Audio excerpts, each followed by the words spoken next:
Ladies and gentlemen, boys and girls, welcome to the first episode of Pitch and Paul's Talking Balls.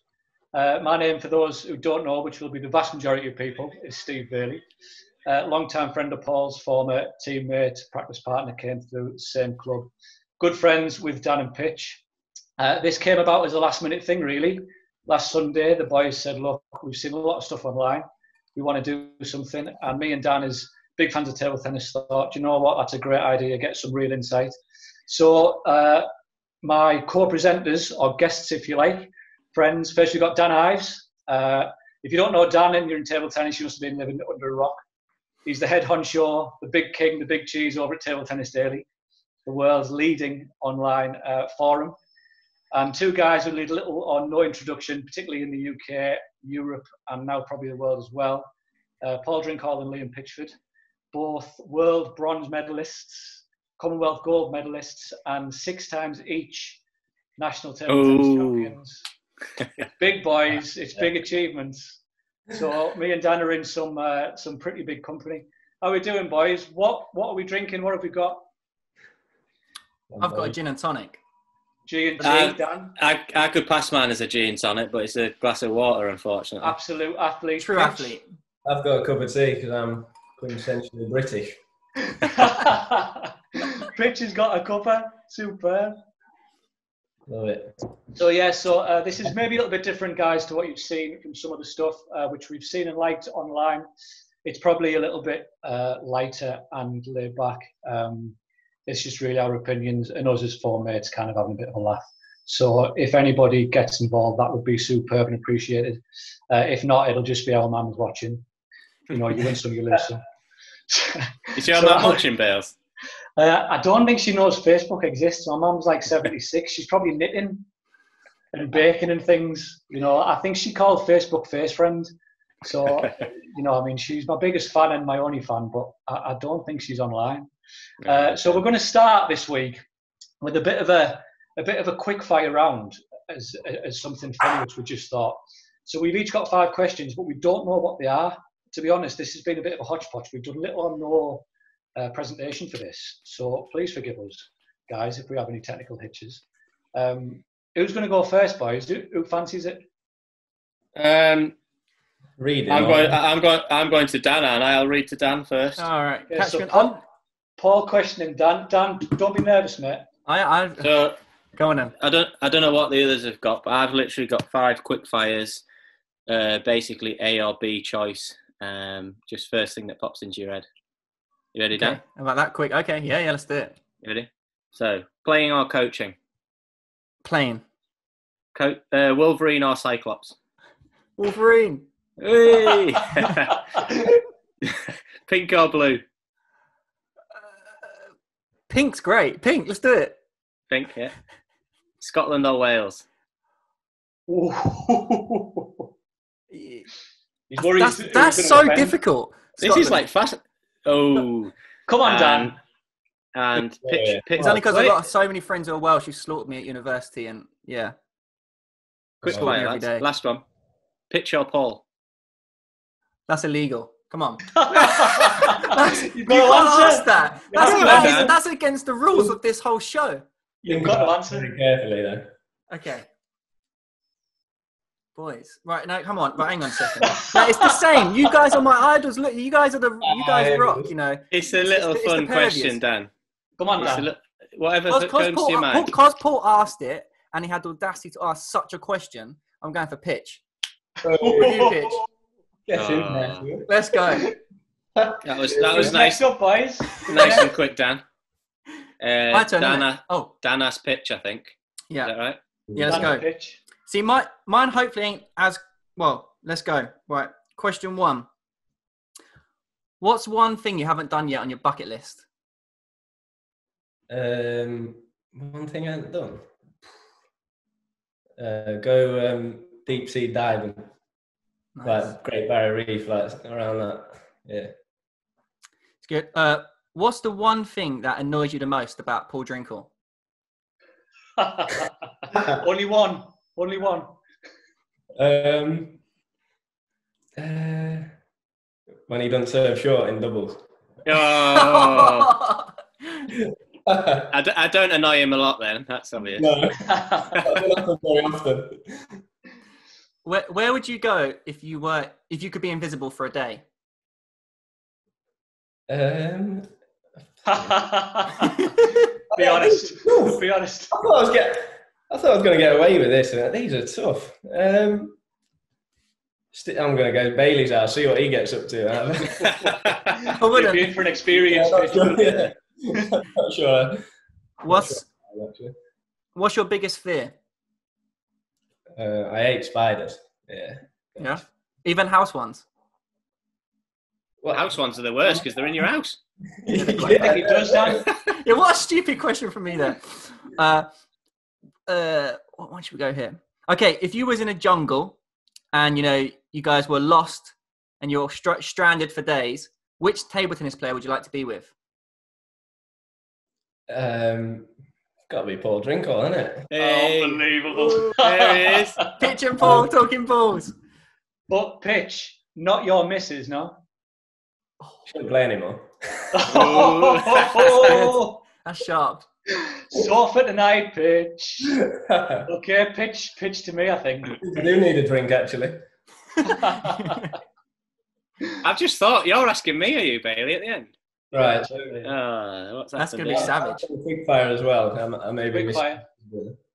So here we go, Bailey. Right. Yeah. Start with an easy one. Table tennis or football? Table tennis. Black or red? Black. T-shirt or vest? Vest. Samsung or Apple? Apple. And fish fingers or pineapple fingers? Gotta be pineapple fingers. Every time. That was the only grail question, no? Pineapple fingers without... Pineapple has great benefits, believe me, boys. Numerous benefits. Okay, meet to Paul. Are you ready, Mr. Drinkhall? I'm ready. I hope so. Sorry. Rock or pop? Rock. North or south? North. Oh, yeah. Lager or beer? Beer. Chicken or lobster? Chicken. Leg or breast? Breast. Great answer. Great. I kind of... There was one that I would normally go pop over rock, but Really? I don't know why. Yeah, I'm not really. I Just know. Bailey with that one, right? Yeah, it's a terrible choice. Okay, guys, so let's talk some table tennis, shall we? Because I know me and Dan are dying to kind of pick your brains on this. It's a bit of an age-old question, I suppose. China have dominated now for many, many years in both women's and men's games. I'm kind of keen to know, I think Dan will be keen to know as well. We're both fans of the game. We have our opinions. One thing that I've thought about the stuff that I've seen this week online on different shows is obviously people are talking about things that they know, but you guys have got more of an insight. You've played these guys. Pitch, you recently had a tremendous win over Zhu Jin, the world tour as well. Horse traded to success against the Chinese guys. You beat Shan Kun this year, top player in the Bundesliga. The best win ratio, only lost 4 games all year. You were one of them. So you guys know what it's like. You've got some experience. So I'm going to come to Pitch first on this after that massive win over Zhu Jin, really. Sorry, Pitch, but why do you think that China is so good? What do you think they do so much better than everybody else? I mean, yeah. I mean, for me, it's there's probably a lot of things that could be said about this. I think I'm going to start with the main point. I'd say is obviously it's been their national sport for however long. They've got higher populations. I'd say more kids going into table tennis. Without a doubt. I'd say kind of if in the UK with football, obviously it's football's our national sport. I'd say more kids go into that because of that. So and I think obviously with having a higher population, there's more chance if more kids go in to start playing table tennis. There's more chance of creating more players of a higher standard. Whereas I think in Europe especially, there's not many countries that have that sort of opportunity where they can, say have 30 kids and then they can pick and choose from those. I think especially in the UK, we've kind of got to, you've got to choose one player and then kind of go with that and put all your eggs into that basket, and hopefully, they make it. And if they don't, I mean, China, their pitch has got 300 million players. Yeah, massive population. So obviously, I think that's a very valid point in terms of the pure kind of numbers game. Have you seen anything that maybe they do differently when you've played them, the preparation, or anything that you think that you've noticed about them that's different? I think, I've been to China countless occasions, and when you go into the practice hall, I'd say, you see kids of a young age, I'd say 5 years old, maybe some even younger, on the table, actually practicing, normally. I don't think you see that in especially in Europe. It's probably more common in Asia. Maybe that's down to a culture kind of thing. Probably in Europe, we don't let our kids go into that environment as young, probably. Yeah. And maybe that, if we want to compete with China on a more consistent basis, probably we need to start younger. Okay, so what about on that basis then? You've obviously mentioned that there's more kids playing. We know that it's their national sport. It's probably ingrained in their kind of identity as a nation as well. So it's huge for them. So of course they get these numbers, facilities, coaches. I'm assuming then that they must have many more coaches of a better level, say, to work with all these kids and these players. Yeah, definitely. I think, maybe not coaches at a better level, but I think they're at more of a consistent level. I think I'd say everybody knows sort of how they want to create a player. I think they're all on the same wavelength with that. Yeah. Whereas in Europe, I think, I say Europe, but probably in the UK, you see coaches where, maybe they're not actually getting the players to start with the basics, I would say. Everyone's trying to hit these fancy shots and everything. Whereas in China, they start with the basics. And until they can master the basics, they don't go out and play, tournaments. Yeah. Whereas in Europe, we don't, everybody's got to go out and play. So they have a much better grounding, you would say. Yeah. Just the base level is just much more knowledgeable, I think.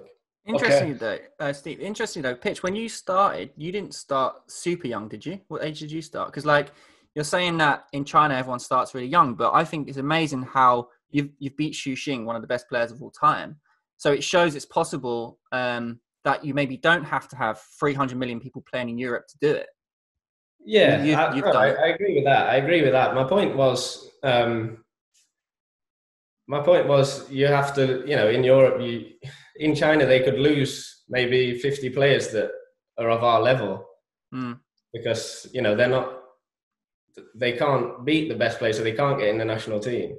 So they have, say one of the national teams not performing very well, they know that they're out, got a chance of being out of the national team. Yeah. Whereas in, most countries in Europe, bar probably Germany, you don't have that sort of luxury. Say if one of, me, Paul, Sam or Tom aren't playing very well, we probably know at the end of the day we're not going to get dropped. Whereas they need to keep pushing and they need to keep improving. Otherwise, they could be out. If they have one bad tournament, they could be out of the team. Yeah. I think what's interesting with that is as well for me is you get that at all levels in China. So even to get into your first practice group at the age of 5, like Liam was saying, you have to be of a certain level. So there's not just kids getting in, messing around and stuff. They're already from that age, making sure that people know what they need to do to improve. And I think that's changing more and more now. They're getting more switched on to the smarter training. I think before it was definitely just hours on the table. Whereas now you can see it with the seniors and going down through the younger ages. They're they're learning a lot from other countries in the specific things on the table, and they're adding that to their hours. So they're sort of developing in their own way as well, to try and make it harder for everybody to catch up. Paul, on that note, obviously I can remember when you were younger, and I used to practice. Still, I'm young, Bells. Well, you've had a hard paper round. I can remember when you were going to China when we were younger, and obviously every time you came back and you were much, much better. What did you see over there then, and do you think it's changed a lot since then? Because I can remember you went a lot from kind of, I think you were 12 the first time you went. 11, I think, yeah. But yeah. 12, yeah, I think it's very interesting because when I went back then, it seemed like the level was much higher in the local clubs and the sort of regional centres, if you like. But obviously, I was younger and my level wasn't quite as good, so that's probably got something to do with that. But I think, as I said, then it was more about you do hours, you do the time, and like Pitch said, you have maybe 100, 200 people come through that setup, through that club system, and maybe 20 of them become okay players, 10 of them become great players, and 5 of them go to the first national team, and 2 of them become part of the first team. And I think that's kind of changing a little bit now. They are focusing a little bit more on smarter training from younger. And I think that's what Europe do differently, and the rest of Asia have done differently over the past, because we don't have them numbers that we can play around with. So we, like, countries have had to try and do that and focus, like Pitch said, on 1 or 2 and do the right things with them as much as possible to get them to the next level. And I think what's quite scary in a way is China are starting to do that now, with the numbers that they've got. So I think, personally, over the last 5 to 10 years, their youth players that come through, and they send loads of players to tournaments now. They didn't used to do that. They seem like they're getting weaker. You don't see your next, your Ma Long breaking through and people like that. Obviously, you've got Wang Chuqin now, but there's not that many of them. Whereas before, I think you could quite often see a big number of young players coming through.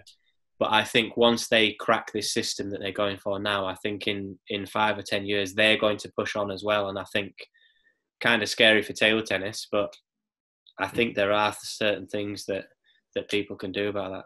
Cool. Just before I come to Dan on this, because I'm quite keen to hear from Dan on this as well. I think one example of that, in 2003, I believe it was, the year that Schlager won the Worlds, Chi Ike was the guy that beat Ball, who obviously going into the tournament was one of the big favourites. Chi Ike, yeah. Yeah, in the last 64. Now, when was that? Sorry, Bales. That was in 2003 in Paris. I remember sat in Nottingham in the little area we were all watching that while we were playing. Yeah. So Ball was going in as kind of world number 1 or 2, big favourite. Everybody was said he was the big kind of threat to China. It didn't pan out like that, which is good for the sport. Probably the only time I've ever seen Ball react on the table where, he's the ultimate pro, very good head, renowned for that, but he did kind of lose it a bit. And now we lost to Chi Ike, which was a massive surprise. But that guy then, if he was German or French or English or anybody else, he comes through and he beats Ball, he would be like a golden boy. I believe that. I think he made a couple of mistakes the way he was in tournaments or training, and he kind of disappeared. He was smoking a lot, and they get banned for that. How many other nations could afford to just get rid of a player with that potential to be one of the tournament favourites? Probably no other nations, but the Chinese have obviously got, for every Chi Ike, there's another one, another guy, who are all of that standard. And really, that was possibly Ball was probably in the best years of his career there, and that he was a big favourite. And I don't think you ever really heard from Chi Ike again. Just gone, goodbye. So I don't think there's many countries that could do that. Now, Dan, I'm quite keen to hear from you on this, because I just think this. Yeah, Steve, I think what you're saying there, like you guys are saying about it's the competitive pressure. So like you said earlier, Pitch, like if you had a bad day or you did something bad, you're not going to get dropped from the England team, right?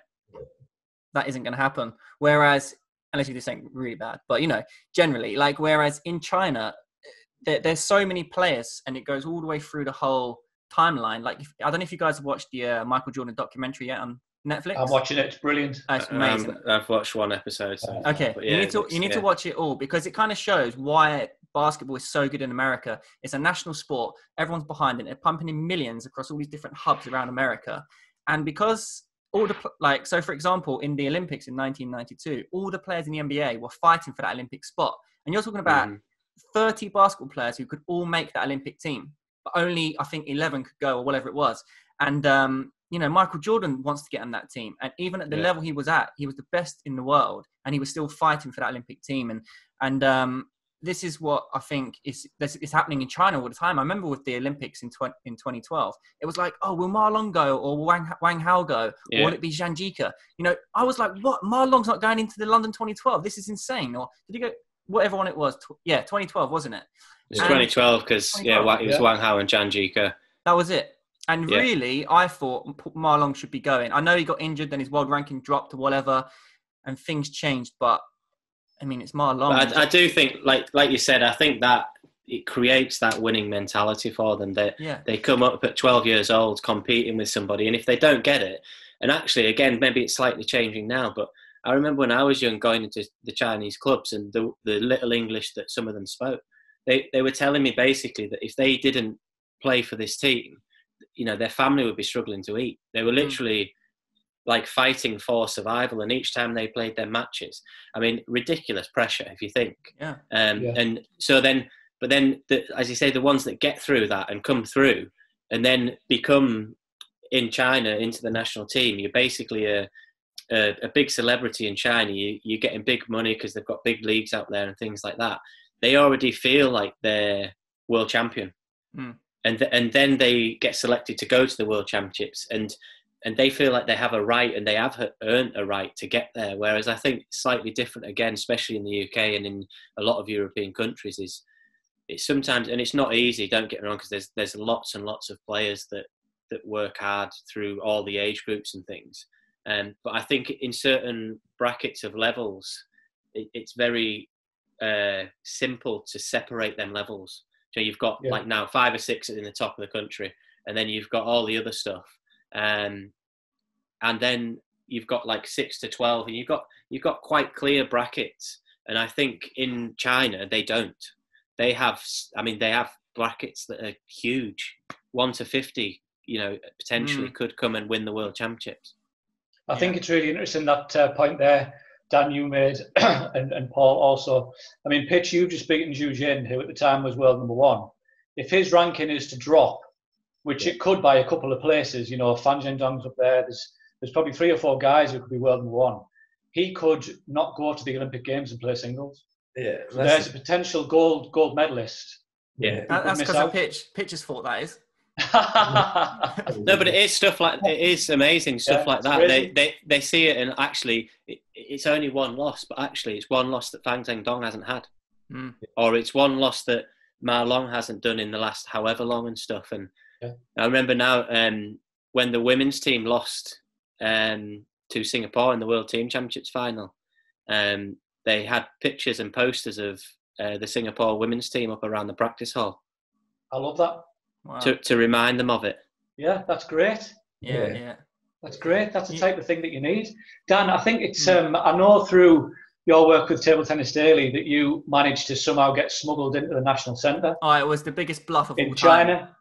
The biggest bluff of all time. I shouldn't. What did you see there that you think that, have you got anything that you could kind of share with us? They thought they were inviting Wolverine. The guy from X-Men. That's funny. Very similar to what Paul said. On the wall, they had all the pictures of which are like their biggest rivals. So Timo Boll was on the wall, and it was like a celebration of when Timo's beaten. I think it was when Timo Boll beaten Ma Lin at the Qatar Open. It was that fist pump he did. So they had like images around the wall of notable times when Europeans or the rest of the world took out a Chinese player. Michael Mays was on the wall. So obviously that's when he beat Hao Shui. Hao Shui, yeah. So it's amazing, isn't it? They can literally single out how many times they've been beaten by a few pictures on the wall. Pictures on the wall now. He's all over it. Yeah. He's wallpapered everywhere. Pitch is there with his celebration. Come on. Yeah. That's another point, right?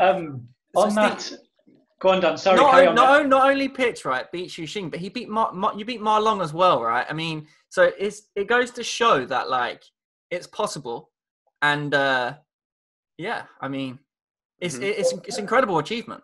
For me, just that, like, I mean, you've got to take your hat off to him, haven't you? Like, Yeah, been that dominant in sport for so long, like, it's just crazy. I mean, apart from maybe USA basketball team, is there anyone that's been that dominant in a sport? I doubt it. I've got that like down here that one of the reasons why they're, and probably the biggest, is because they work hard. Yeah. Like, there's nothing, you know, they don't get a shortcut because they come from China. Yeah, they have possibly more opportunities to be a better player, but actually that becomes very difficult as well, because like in England with football, the numbers, if you don't quite make the cut, you're out. You're never seen again, Troika. So that, you know, people say, oh, it's because of the numbers and this, that and the other. And yeah, of course that can help. Actually, that can make it a lot harder as well. They work hard, and there's no replacement for that.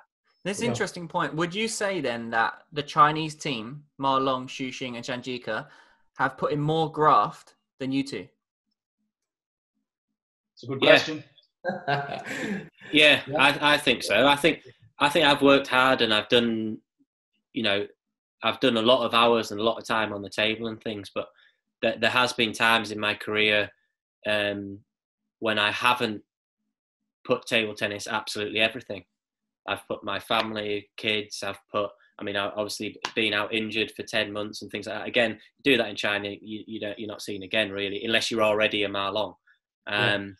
So yeah, absolutely. I think, you know, for them to get, again, it's slightly different, but I think for me, I don't, Billy, you'll probably know more than me about this, but I think I was ranked number 1 when I was 16 or 17 in England. Yeah. And 16. That, in my mind, that shouldn't happen. You know, people were saying to me, great achievement, Paul. I didn't see it like that. I thought, no, I'm in a place here where, you know, I need to be number 1 at 16 to have any hope in beating the Chinese, and beating, you know, it shouldn't, and hopefully that will never happen again in England. I think that'll be a positive. Well, I think that's a really good point. I think that's a... Sorry, Pitch, go on. I was going to say, obviously, when I'm a bit younger than Paul. All right. No, but when I'm not going to the island with you now. Yeah, you will. No, yeah. So when I was coming up, obviously I had Paul to look up to. So, you know, we had a centre in Sheffield. You know, I was coming into practice and seeing him, and I don't know how you felt, but it just seemed you're just much better than everybody else. And I don't know if you. I definitely felt really have that. No, it was challenging. It certainly was, because I knew I was getting good practice. Jai was there as a good coach, but at the same time, like, I got offer from Oxenhausen, and I didn't know whether to go or not. But then at the time, it was kind of the system to stay at home. So yeah, it was challenging. But again, there's positives to that as well. Like getting used to being expected to set the mark or to do that. You can get positives out of all of that. But I think maybe a bit of a mixture for me would have helped. But I think China, again, they don't get the choice. They're always probably the worst in the hall. Every time they go into that new setup, they're the worst in the hall, and if they don't prove themselves, they're out again. Yeah, but that's an ideal position for a young guy to be in. I mean, Pitch, I think that's a great point. It's something that Darius Knight touched on in a different podcast that I watched. And I'd like to extend on really, Paul, with regards to you, obviously, as somebody who was around a lot at that time and still kind of practicing with you and teammates and stuff, is that you were obviously number 1 in England, both senior and junior. And kind of carrying that. And to be fair to Darius, he was number 2. You were young guys, didn't always make the best choices because you were young guys. Jai, incredible coach, great guy who needs so much credit for creating you and Darius, and then Gavin into an extent Liam as well, I suppose. Mm-hmm. But maybe very much an on-the-table coach. Now, I think if you were in Germany or France, obviously China, Japan, you would have at that stage not been number 1 in England. You would have been number 4 or 5. You'd have been going to tournaments, sitting on the bench, not competing, not having to win, learning from these senior players, learning from these experienced pros. How do you prepare? Just you know, kind of soaking up all that stuff. Mm-hmm. Whereas because you were number 1 and so dominant, so young, you had to kind of step up to that mark, and there was a bit of a generational gap in English table tennis. Matthew Syed obviously had stopped and moved on to other things. He was a world-class player. Cookie had obviously stopped. Alex Perry wasn't quite the same level as those two, but still a very good player, but he'd kind of moved on. So there was a bit of a gap, really. So you were the most experienced and the best player at kind of 16. And that's not what you need. I think you then needed, like Pitch came in and had you to shoot at and learn from.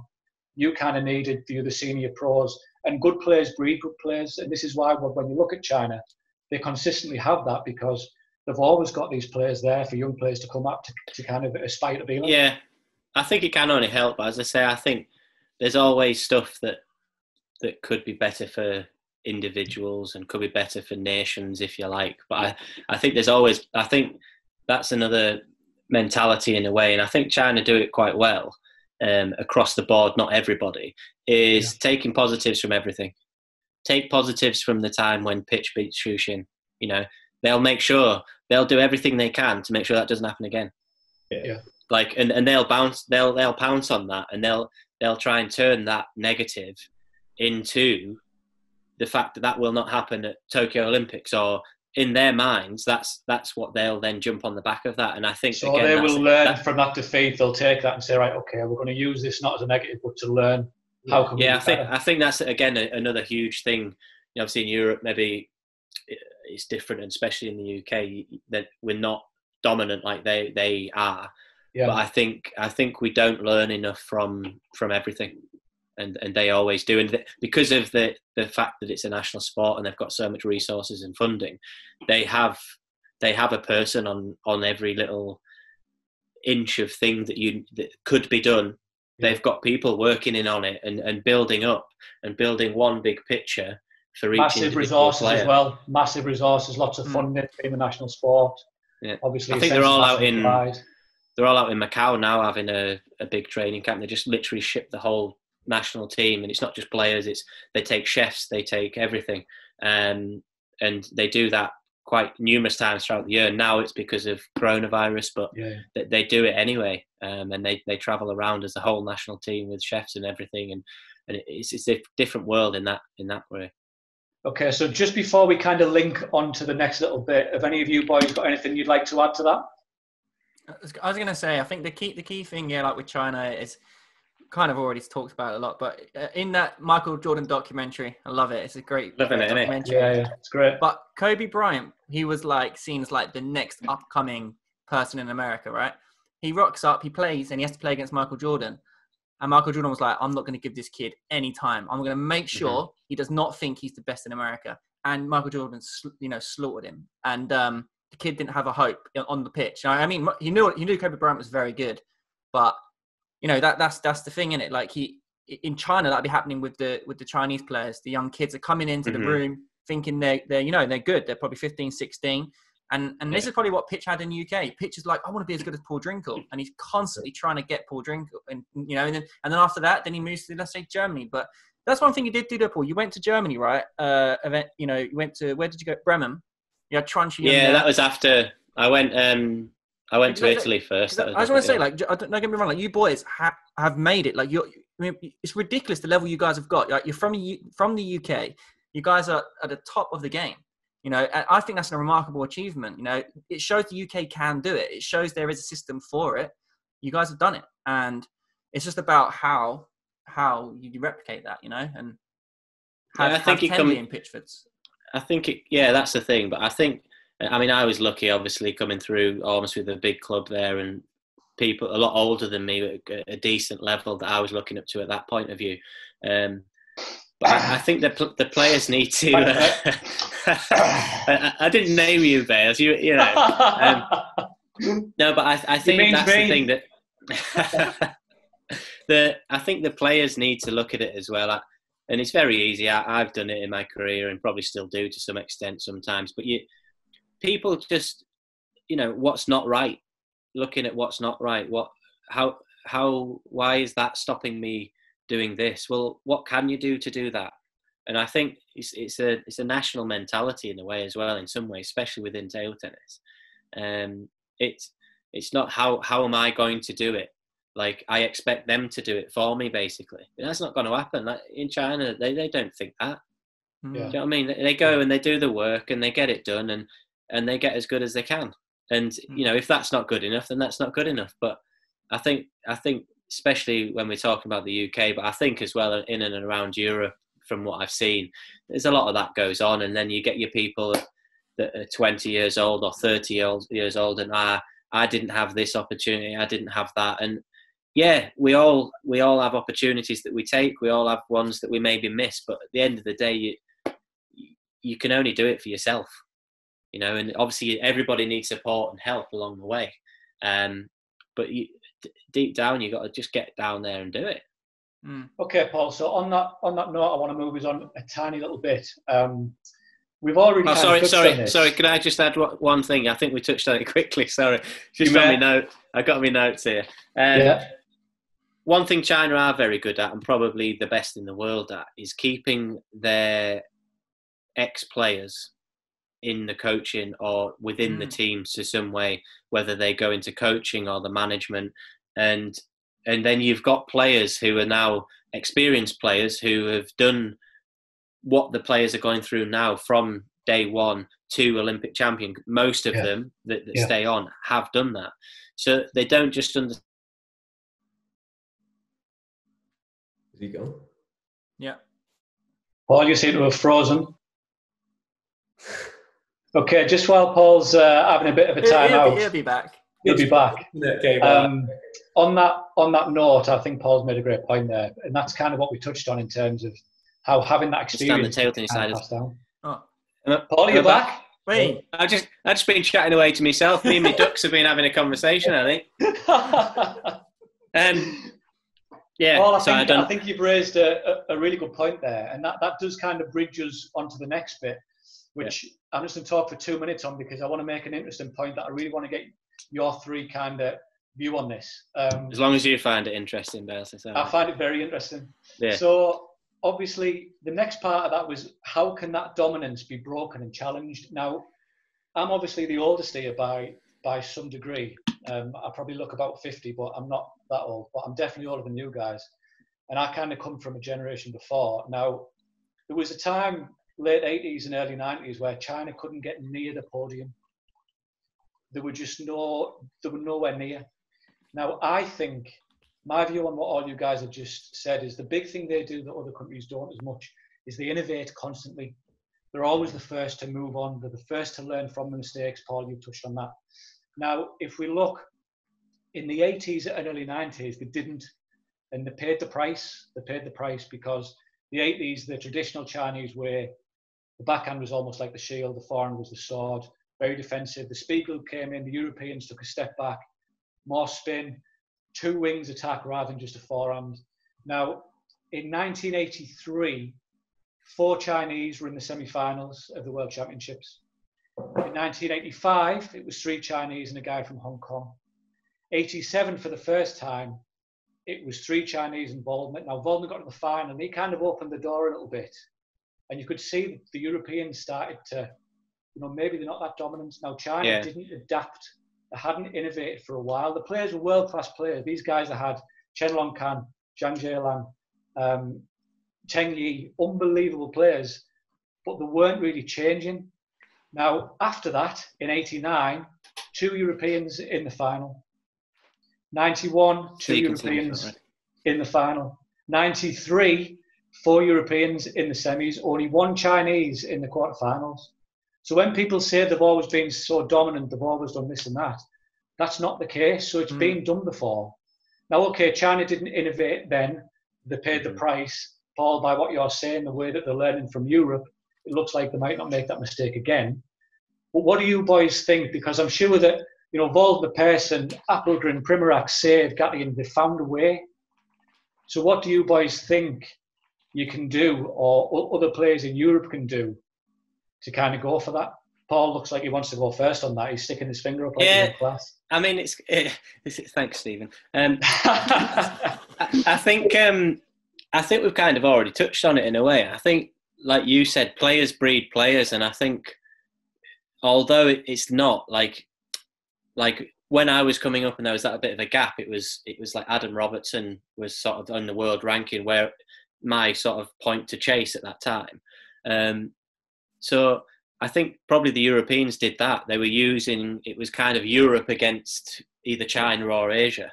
So I think seeing them players and their players probably breeding each other helped. And like you said, I think, and you can kind of see that happening now. There's players, Pitch going on and beating Mao Long and Xu Xing, and Dima's doing it a bit more often now and stuff like that. And people are seeing it. And I think not only do the other players start believing it, I think when it comes to them moments now for the Chinese, before at 9-all, 3-3, when they'd lost very little, although they're still, I think that people say they're no good under pressure. I think that's a load of rubbish. I think, yeah, of course it is. Yeah. If you look at the amount of games they come through at close and tight points, whether it's Olympics, mainly in the big championships, they very rarely lose them really tight games.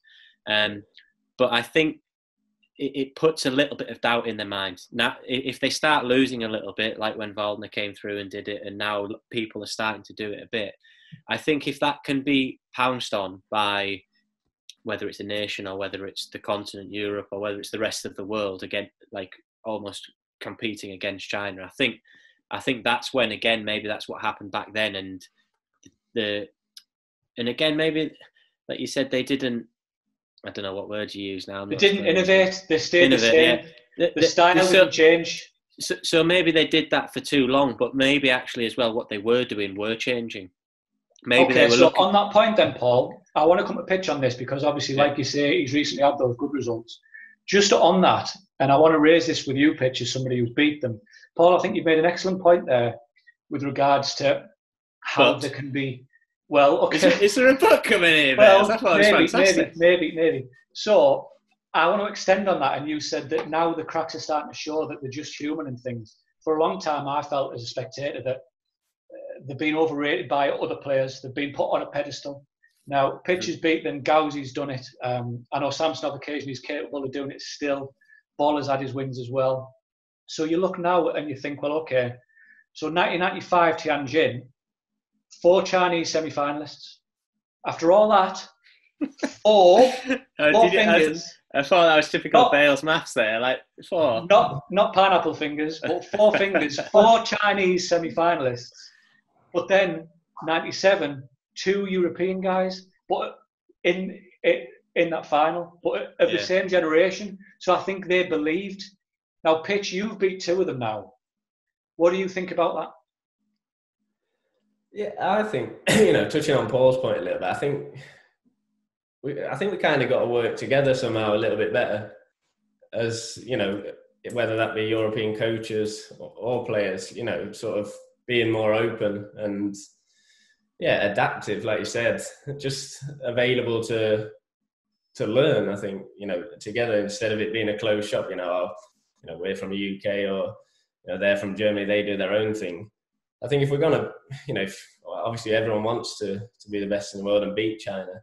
I think if we're going to do it, we need to sort of somehow work together and adapt and find a different way. Every time I've played a Chinese player, I've always thought, you do go on thinking, I've got to win the point early or something. And I've found, every time I've sort of managed to relax and actually get into rallies with them, they are beatable. And I think a lot of players don't believe that, Yeah, Pitch, do you know what? I'm going to kind of pounce on that because do you think, I certainly think, that there's a feeling in Europe that, there's not the confidence, that there's somehow machines? Because I think it was 2015, I read an interview with Dmitry Ovcharov. He was an amazing player, Paul. I know he's a very close friend of yours. And I think he said something along the lines of, it's really difficult because Mao Long's playing table tennis from another planet. If I was his teammate, knowing that Germany in the top 3 or 4 teams in the world, I'd be dragging him in that locker room and saying, what are you doing? Don't tell them how good they are. They know how good they are. I think he's quite these guys need to be saying, no, we're going to take it to you. We're going to beat you. Do you think that there's that feeling in these kind of players from Europe where they're almost respecting too much? I think like you said, I think there was a little bit of that before. I think for me, I've seen now, with the upcoming generation, Francisca Gauzy, Jorgic now, Putsar, these guys, they're fearless, I feel. Even against the Chinese guys, they've all beaten Chinese players, and I think that's where the rest of Europe need to follow on from. And it's easy to say, innit? Be fearless, be brave. Doesn't always happen when you get to the table, but yeah, you've got to kind of try and get that mentality inside, especially when you're playing the Chinese, I find. Because in the late 80s, it was exactly the same. It was the Great Wall of China. They can't be beaten, they're so good. And then suddenly Waldner does it. And then after that, they fall like dominoes. So the doors open and suddenly they learn that they are human and they can be beaten. I wonder if there's some of that. Dan, I don't know if you have any thoughts on that? Yeah, I mean, Pitcher's talking about beating Shuxing. I'm just trying to win my local league, It's tough. But no, it's interesting. I think what I find is, like, when Liam beat Marlon or when he beat Shuxing, like, do you feel like your game is at, like, absolute maxed out? Like, are you playing your absolute best table tennis? I think... Or are you at the level, like, so let's say you played Shuxing 50 times. What is that? He's been practicing with me in the practice hall, Danny. So that's the thing. Always so powerful. It's great. No, I think against Shuxing I played at a better level than, or I felt I played at a better level than I did when I beat Marlon. Mm-hmm. Yeah. I agree, Pitch. Your counter top spins you did one counter that was probably the best tailspin shot of all time. So first set against Shuxing, I was it probably showed on camera, I was absolutely nervous as hell. I haven't won a set against him before. Last time I could barely receive a serve. See, that's it. This is mad, yeah. And then second set, suddenly, I kind of just relaxed. Pitch, I actually think, I watched that game the other day just kind of prior to this. And I'd seen the highlights before, but I've not watched it in full. And a lot of people were saying, what an amazing match. I actually think the first couple of games were very scrappy. Yeah. I think you were both feeling each other out. He was serving long a bit, you were serving long a bit. It's not like you were both straight away absolutely at it. But I think as the match went on, your level went up and up. Yeah. And he wasn't able to kind of do that, which is massive credit to you. But at first, I think it was quite scrappy. But I feel actually that I've seen you play better than that. I think as well, Bears, like in the World Team Cup. Like what you said about like halls opening up and stuff. I think had Pitch not have beaten Marlon before, would you then have gone on to beat Shuxing? Like it obviously we'll never ever know. But I think, like you said, it opens up that door to when it is 9-0, Shuxing's playing against Pitch, he knows he's now beaten Marlon. Yeah. He knows he's capable of doing that. Whereas before, maybe if it was 9-0, he's still relaxed, like, it's all right. He's still got to beat my name almost. And I still do think there is an element of that across the board. But I think a lot of the players are losing it, and I think the Chinese players know they're losing it. But again, I think they're dealing with it quite well at the moment. Is there a feeling then, guys, do you think? Paul and Pitch on this one, obviously, has been out there in Europe and playing professionally in leagues and knowing a lot of these top kind of players. I like to think the answer is going to be no, but is there a feeling when some teams go to the Worlds that getting to the final is good enough? For Germany, Korea, Japan, for instance, is it final is almost a success? Because China's there, but at least we've got a silver. I think at the minute, yes. Yeah. I think which is appalling. I don't think it's necessarily let's go. The final's enough. I think it's sort of, especially for teams like Germany, I think it's like, right, let's get to the final, and then we'll reassess and we'll go at China. Which again, it's very difficult then to go on and beat them because you're putting them already up there. I think as a fan looking in, that is a massive, massive problem. So, Paul, if you want to have a word with Jörg Roskopf and Hampel, the German coaches, and you want to get me involved, because I'll soon change that. I totally agree with you, but I mean, we're sat here talking about, for instance, Pitch beating Marlon and Pitch beating Shuxing. which is absolutely, we're talking about it as a phenomenal achievement, right? How many months were them apart, Pitch, them two results? 2 years almost. So what we're talking about at the moment is somebody beating them on one-offs. Yeah. And that's an amazing feat. And people are, and it is, that is. But then what you're saying is you've got to win 5 matches within 3 hours. Or you got to win 3 matches out of 5. Yeah. 3, yeah, sorry, I'm doing Bailey maths there. 3 matches within 3 hours. And I'm not saying it's impossible. If we go on against China, I think we can win. I think we're ones that, we're going to give everything. And for me, I wouldn't even want to play if I didn't think I could win. I don't really get that kind of mentality. But it's when you say it shouldn't happen, I don't think it should happen. But at the same time, when we're talking about them in the breath, that you beat one of them and then you beat another one, it's an absolutely amazing achievement. We're saying it shouldn't be happening, but for the last 45 minutes, we've been saying how good it is to beat Ma Long, even though we don't agree with that thinking. If you can beat one, you can beat another. If you can beat 2, you can beat 3. It's like Duke says to Rocky. Don't go anymore. It's like Duke says to Rocky when he's fighting Ivan Drago. You see, he's not a machine. He's just a man. And that's what you guys need to think. It's very, very important. Yeah. I've not been able to see any of the comments that people have said on Facebook, so I'm really sorry about that. I'm going to have to try and improve my social media kind of technique. So I'm sorry if anybody else commented. We're really keen, guys. I've enjoyed this, guys. Have you all enjoyed this? Fantastic. Yeah, it's been good. So if we do it again, we're quite keen to ask people what do you guys want to hear from Paul and Pitch? If people have got a question, obviously our subject this week, our topic has been how dominant China are, how can they be beaten? If there's anything that kind of people want to hear from these two guys, that insight. Obviously Dan as well has got that with he's constantly playing with these guys, testing blades, testing bats. 1 week it's Primorac, the next week it's Jean-Michel Save, next week it's Paul O'Liam. So if anybody wants to kind of ask a question that we can then bring up as a topic on our little get-together, then please leave a comment and let us know, because I'm just scrolling through. There's loads. People are really enjoying this. This is great. They're loving. Have you got comments? Have you, Dan? Yeah, there's a lot. Is there any questions or anything? Any questions? What are you saying? One sec. Okay, let's have a look at some. Pitch, look at your barnet. What? Look at your barnet. Top left. Your left of your head, you got like a fluff ball. It's like me trying to add a bit of air to my head or something. It's a well-placed plant. Clever lad, Pitch. I need one of them. Perfect. You know what?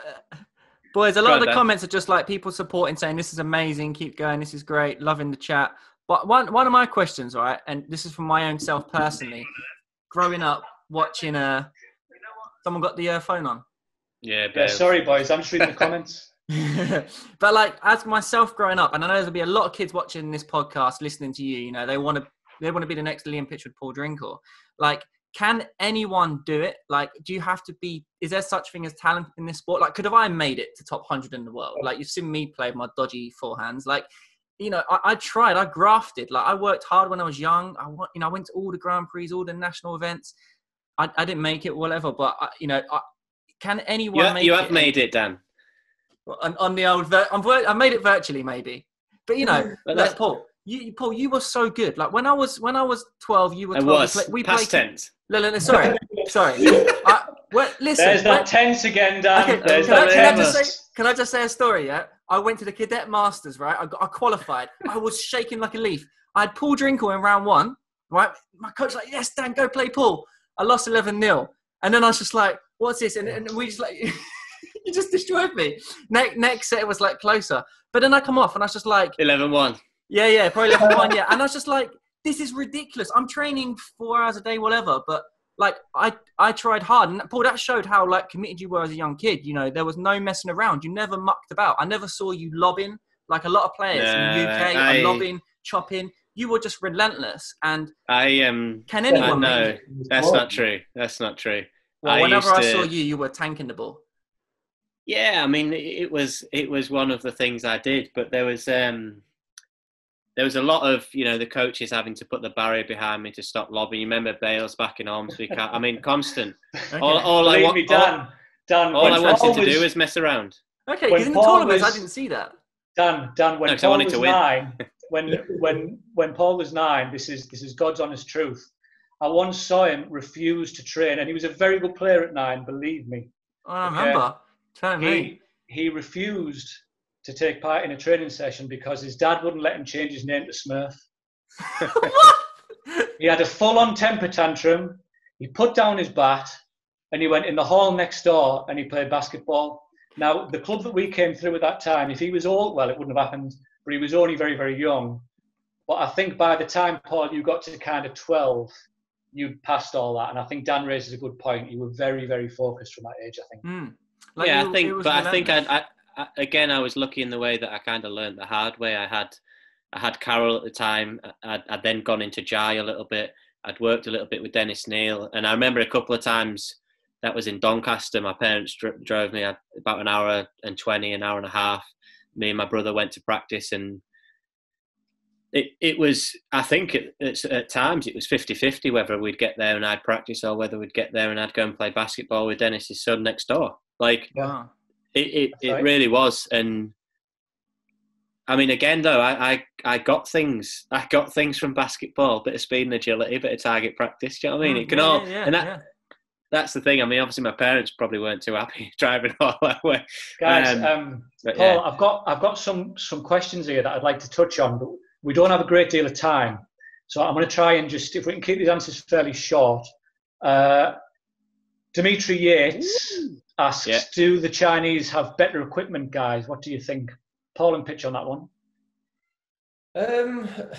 Depends how you look at it. I mean, I personally probably couldn't play with Hurricane, but they do. They have specialised Hurricane for each player, so they're obviously really good rubbers.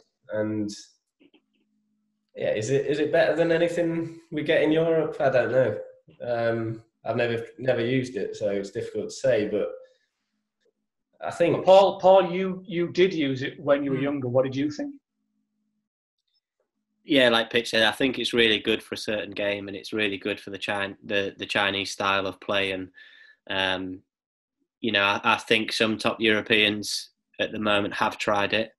And again, you could say the rubber is better in some ways, but if it doesn't suit your game, it's not better. It's not better for you. And obviously, they've come up playing with it for 20 years or however long they've played with it. So then it works for them and it works for their game. But if you then go and put that on one of the other top players that don't play with it, they're not just going to turn around and start playing a lot better with it. Yeah. Okay, Pitch. We have a question here from Nick George. Sorry, Nick. He's expressed a bit of disappointment on. He was asked about whether he felt he was playing his best, but then we moved away from Pitch too quickly. So just to touch on that, Pitch, when you beat Zhu Jin, do you think that's the best you've played?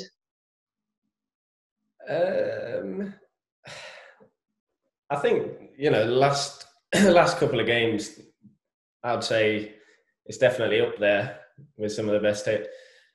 It's difficult to say best. I mean, I think it was playing against a player at that level and how I played and how I felt I controlled the game. I think it was the best I've probably played. Hitting massive shots and, big rallies, maybe not. But, I'd rather play like that and beat the number one in the world than, swing a few backhands and end up losing. Absolutely. Another one for Pitch, you hear from Lakdar Budamani. I'm sorry if I've mispronounced that. How is life in Japan for you, Liam? I think he's referring obviously to the Japanese league that you've signed up for again. Yeah, I played last season, really enjoyed it, and I think it definitely added something to my game and sort of helped me improve, especially I think my forehand definitely improved a lot since I've been practicing there and playing matches there. Yeah. Just playing. Paul? Sorry. Sorry, Pitch, carry on. No, Don't move away from him too early again, Pitch. I know I'll be in trouble. Yeah, steady on, Dan. No, just saying the level of players that you come up against every match, you've got to be on it 100%, and that definitely helped me. Okay. Paul, one for you from Hussein Hassan Shajib. Again, I'm sorry if I mispronounced that. So, Paul, in a scenario where you are 10-9 or 9-10 deuce, will you think to attack first, or would you rather wait for the opponent to make a mistake in that situation where it's very tight? For me, always go. I believe... always attack? Yeah, I mean, you don't have to go crazy attack, but for me, like, if you're waiting for something to happen from somebody else, you know, you're taking the control away from yourself. Whereas I think if you try and place as much of that control in your hands, I mean, if you're a defensive player, then you're not going to go all attack just because it's 9-10. Yeah. I'm quite an attacking, aggressive player anyway. So at 9-10, I'm thinking, how do I get my forehand in? Keep my serve short if I'm playing doubles with Pitch, and then get me forehand in. So you're looking to play your game and play your strength rather than wait for the opponent to miss, yeah? Yeah, and I mean, again, tactically, if they've been missing all the time when it's 9-10, you know, I might wait a little bit longer than usual. But again, main A game is to attack. Okay. Another question. Yeah. I saw a question, Bales, on there. It said, anyone like being at one with nature? Who put that there? Sean Winsby, a big shout out to Sean. Winsby, big shout out to Sean. Sean's referring to an incident on Paul's stag do. Dan wasn't present, but Liam was. Some idiot was naked and walking around the forest with a chair on his head, but he shall remain nameless. It wasn't me. It wasn't me. All right. Now, Bailey, there was a question on there that I thought was quite interesting about can all good players make good coaches? I think it was something along those lines. Right. And for me, I think they can. I don't think it means because you're a good player you're going to be a good coach. I think again you have to learn a lot, and I think you learn a lot through your career about coaches and what coaches you would like and what coaches fit well within a team. Because I think like adaptability is one of the biggest traits as a coach, especially if you're a team coach. You can't be like just down that one line and then want every single player to be down that one line, because then you don't have a team of difference.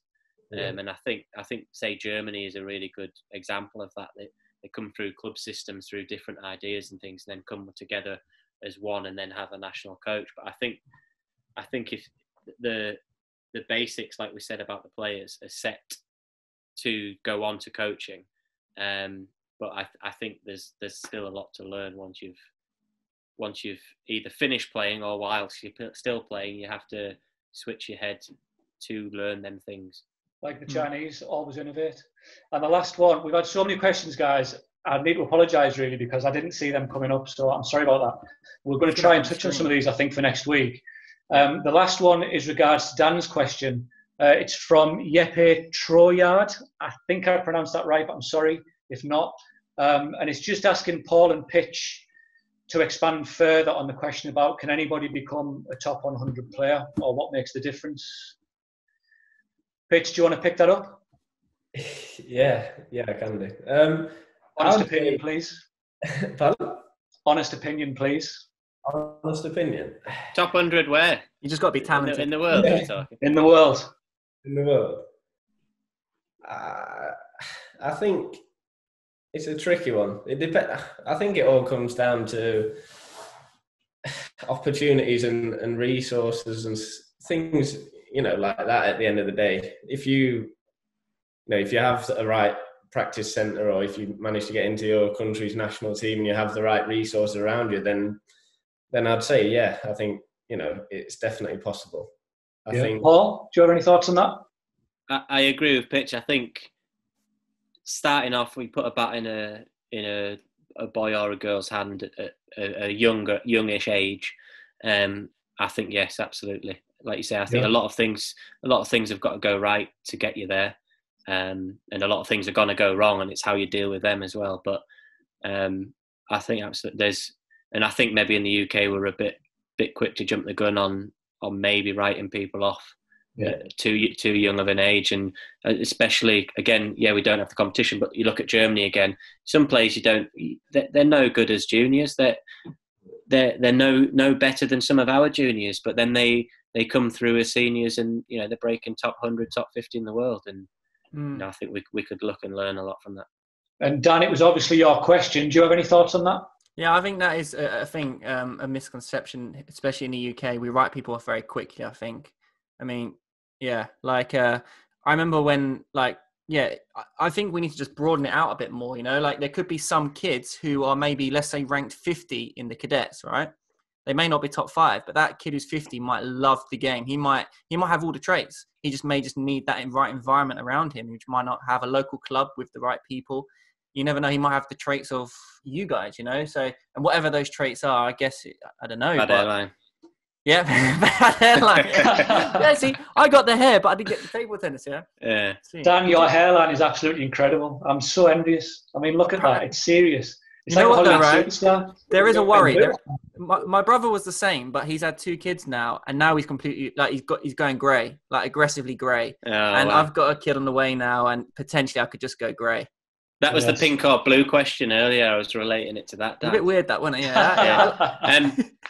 One thing I would say, it's kind of connected to that question, is, again, in the UK, I think for us to get closer to the Chinese, we need to get a much stronger base, so that, like you said, Dan, there might be somebody out there who has the right traits and stuff, but they're having to travel an hour and a half to get to practice, or they might not have the resources to travel to get the practice. So then all of a sudden they're gone. So I think it's not a short-term fix, but however long that can take, and I think it kind of is in the process now, but trying to create it so that there's a lot more access for people from any age and anywhere in the country to be able to get some sort of access to table. I completely agree, Paul. And I think what everyone needs to do, is contribute to it, trying to make local clubs near you, trying to help out. And I'm not gonna I remember when I was younger, and I remember in Kent there were some players who was like, "Oh, we've got no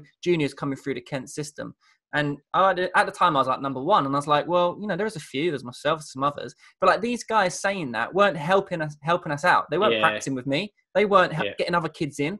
Now I go to schools in Bristol. I'm trying to get kids playing the sport. It's hard, but I think if everyone did their part, there's a lot of players in England and probably everywhere else who talk a lot, but they need to actually, get involved, make some players, and I'm sure you guys, I hope when you guys retire that, you're going to still be in the game. You won't be, on podcasts around the world and forgetting about the sport. You'll be, getting kids playing and stuff. And that's what it's all about. And if everyone's doing that on an aggressive level, hopefully we get more people coming through.